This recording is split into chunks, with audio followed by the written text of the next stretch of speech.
উফ, আল্লাহ, জীবন শেষ। গরমে বাইরে যাওয়ার কায়দা নাই।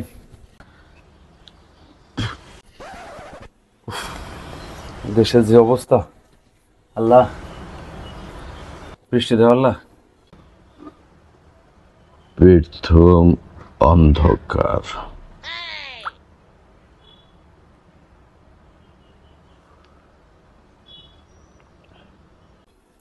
কে ফোন দেয় আবার? এত ফোনের পর ফোন, অতিষ্ঠ হয়ে গেলাম আজকে। আরে বাপরা, আবার দুইজন শিক্ষক এটি স্ট্রোক করে মারা গেছে। ইস, স্কুলটা কেন খোলার দরকার? এটা ভুল সিদ্ধান্ত। কল। হ্যালো। আসসালামু আলাইকুম। ওয়ালাইকুম আসসালাম।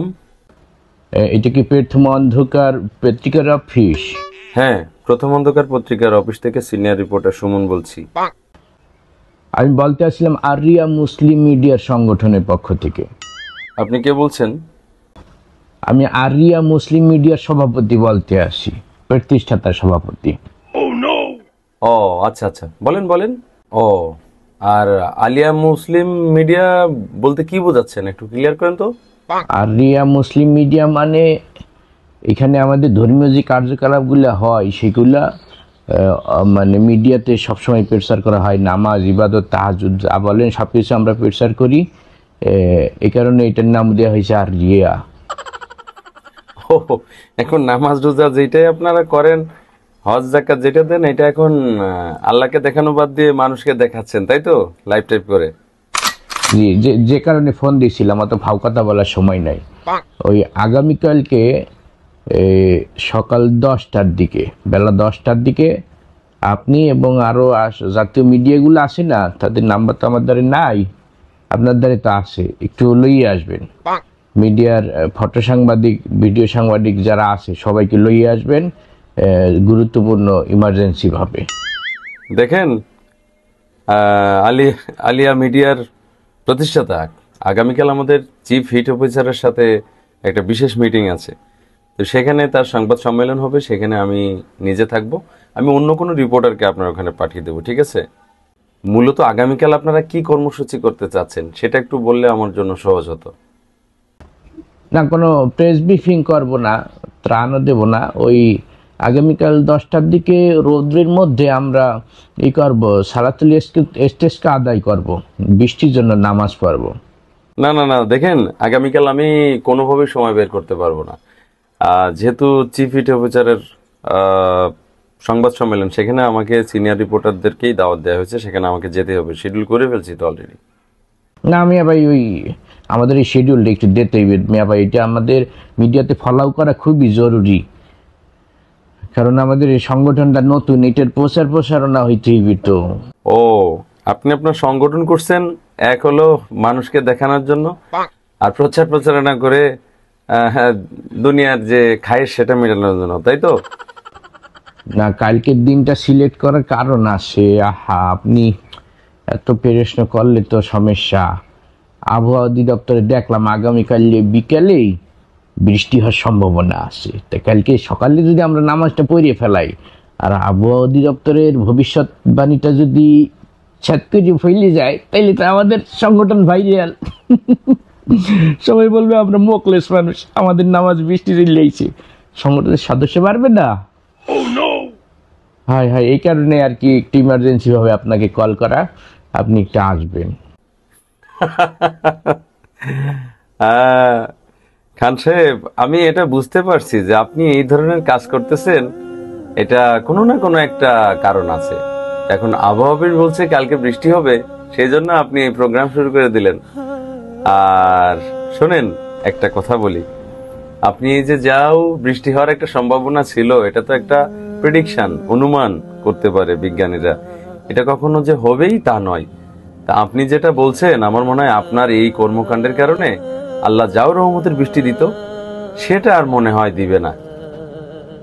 শোনেন, একটা কথা বলি, আপনি সাংবাদিকের মতো থাকবেন। আপনি আমার উপর নাক গলাইতে আসেন কেন? আপনি জানেন আমি একজন আলেম। আপনি যদি আমার চেয়ে বেশি বোঝেন, তাহলে আমি আলেম হইলে লাভটা হইল কি? আপনি সাংবাদিক, আপনাকে খবর দিছে, আপনি এসে ছবি তুলে চলে যাবেন, আপনি আইছেন আমার ওয়াজ করতে, বিষয়টা উল্টা হয়ে গেল। এখনো সময় আছে, ভালো হয়ে যান, আল্লাহর নাম কাম করুন।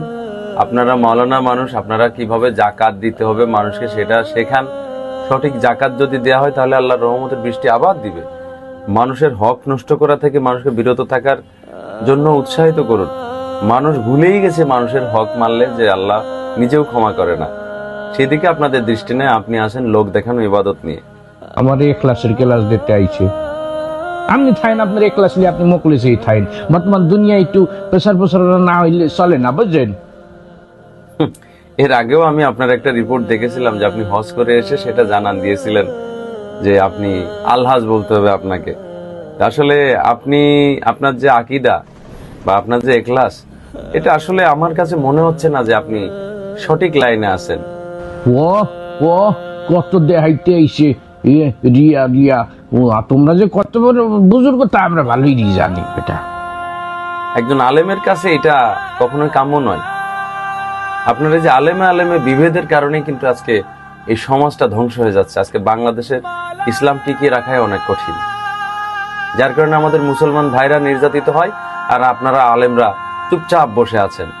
এটা তো আমরা দেখতে পাচ্ছি।